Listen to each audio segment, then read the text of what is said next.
Ya, di segmen terakhir ini saya langsung meminta tanggapan dari para narasumber, mulai dari Mas Hanta Yuda. Mas Hanta, bagaimana kemudian melihat setelah penetapan nomor urut ini, rangkaian penyelenggaraan pemilu seperti apa melihatnya nanti?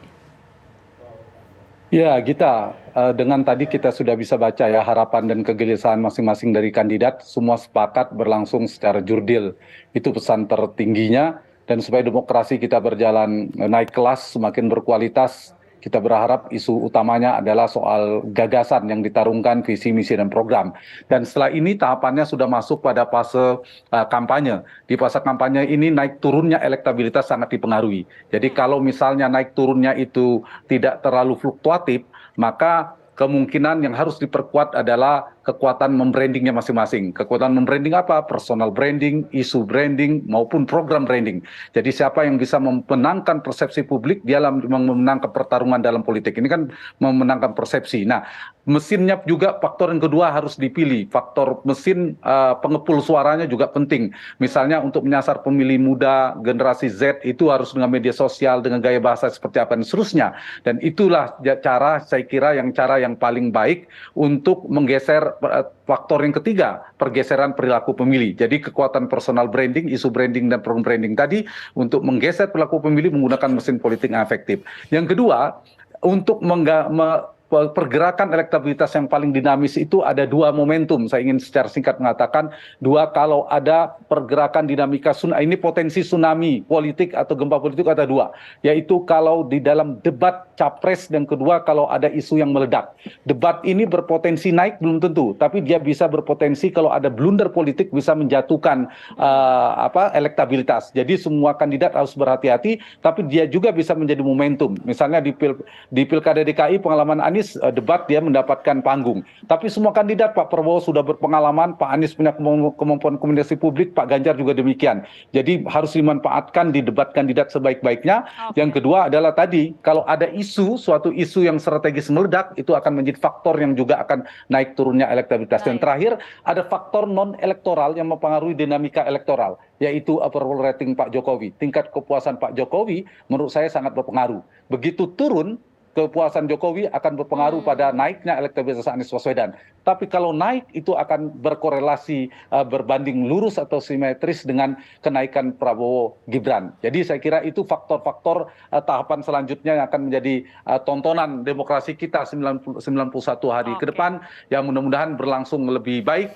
Seperti saya katakan tadi, lebih baik berkualitas, dan pemilu kita betul-betul berintegritas.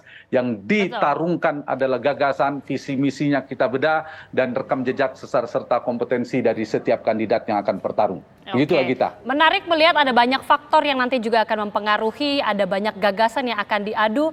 Mas Habib, bagaimana kemudian persiapan atau strategi ya? Ini akan memasuki tahapan kampanye. Prediksi atau rencana-rencana selanjutnya? Ya, itu dia. Kami sepakat dengan yang disampaikan Gus Muhaimin, ya Pak Prabowo, Pak Ganjar, bagaimana membuat pemilu ini ya berjalan dengan penuh keriang gembiraan, ya, kesukacitaan, ya, yang akhirnya dalam kondisi itu kan masing-masing bisa menyampaikan gagasan-gagasannya apa.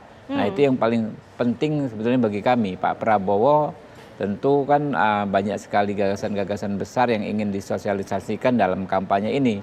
Waktunya ini kan cukup pendek dibandingkan waktu kampanye pilpres sebelumnya. Rata-rata setahun, ini cuma 75 hari. Karena itu saya pikir kita jangan sampai membuang waktu hanya untuk saling lempar tudingan, saling lempar tuduhan, cacian, makian, ya.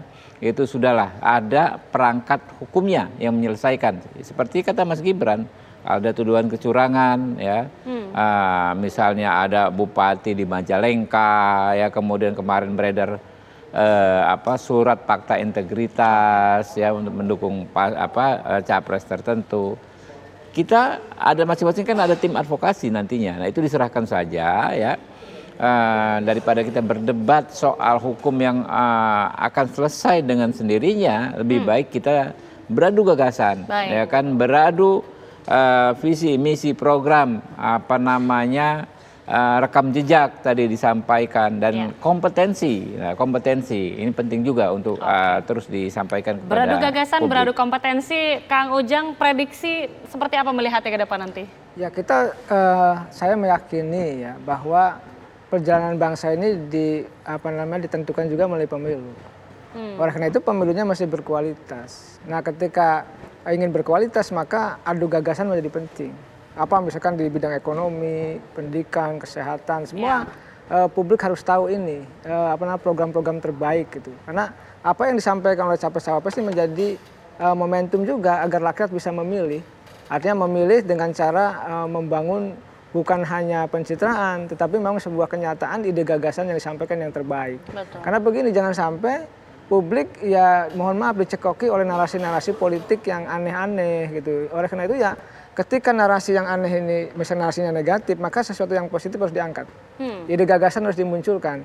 Nah kita rindu dan kangen dengan ini gitu loh. Dan selama ini ya kalau kita lihat di negara-negara yang sudah maju, maka pertarungan ide gagasan sangat kuat. Nah kita ini akan memulai itu gitu. Dan saya meyakini ya dari perjalanan bangsa ini, dari pasca reformasi hingga saat ini, kita ada dalam fase ya tadi semua elit meyakini bahwa 2024 adalah bisa memulai dengan pertarungan ide dan gagasan itu. Sehingga yang muncul nanti bukan narasi-narasi saling tebar fitnah, hoax gitu ya, saling memfitnah, tidak. Kalau ruang itunya diperkecil, maka ruang yang masuk ke publik adalah ruang tadi ide dan gagasan. Tetapi kalau ruang ide dan gagasannya mengecil, maka yang akan naik adalah saling fitnah, saling caci. Ini yang harus kita hindari. Harus diantisipasi Begitu. dan kita akan lihat bagaimana dinamika politiknya nanti. Kita harapkan tentunya tahapan kampanye ini bisa berlangsung dengan aman dan juga damai. Tapi terima kasih sekali lagi Kang Ujang, terima kasih juga Mas Sama-sama, Habib dan Mbak juga Gita. Mas Hanta Terima sudah kasih. bergabung Bang bersama Habib, kami di Bang Hanta. Breaking News TV One. Kami kabarkan, Anda putuskan pemirsa. Demikian Breaking News TV One, mewakili kru bertugas, saya Agita Mahlika, dan sesaat lagi Anda dapat menyaksikan program Breaking News Gaza bersama Windy Wellingtonia. Terima kasih, selamat malam, sampai jumpa.